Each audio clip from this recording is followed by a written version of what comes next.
seeds of romance blossoming in the savannah. Hi guys! Hello! Mga Urset. Mga Urset, akong tawag din yun. One day you two are going Wapas. to be married. And welcome to my very first vlog.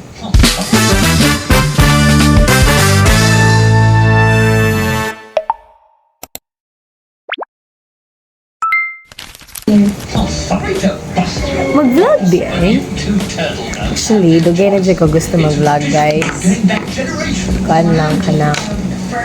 Hadlock lang ko ka na.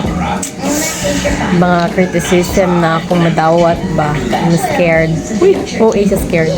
Bitaw, before, dili pa ko like mentally stable jud kaayo. Mo nang wala dyan ako ma-push through ang akong pag-vlog. But even before, I think year 2018, year 2018, gusto ko mag-vlog. And actually, nakoy clip na buhat when I was about to like meet Ray Hermar, meet and greet. Dili pa kayo to si Ray Hermar kanang. Well, daghan na siya fans of course. But dili pa siya, kung asa na siya karon ba.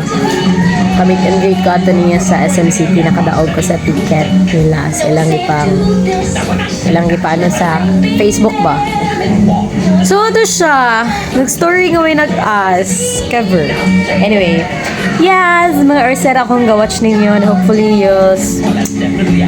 kanang mananaw mo sa akong vlog.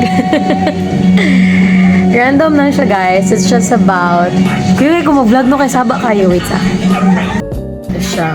Painayan ako ang TV. Kaya nagtanong nga bata. So, ano siya? Hopefully, madayon-dayon ni... No, first vlog no, pero... Inanasag ko sa akong mga amiga.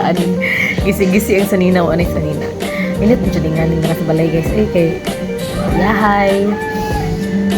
Ano siya? I know.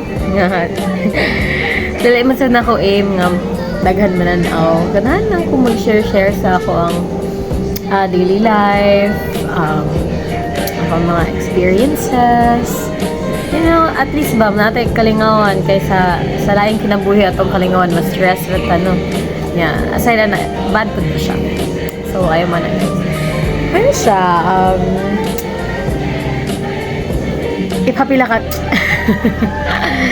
So I'm hoping to see you guys here around.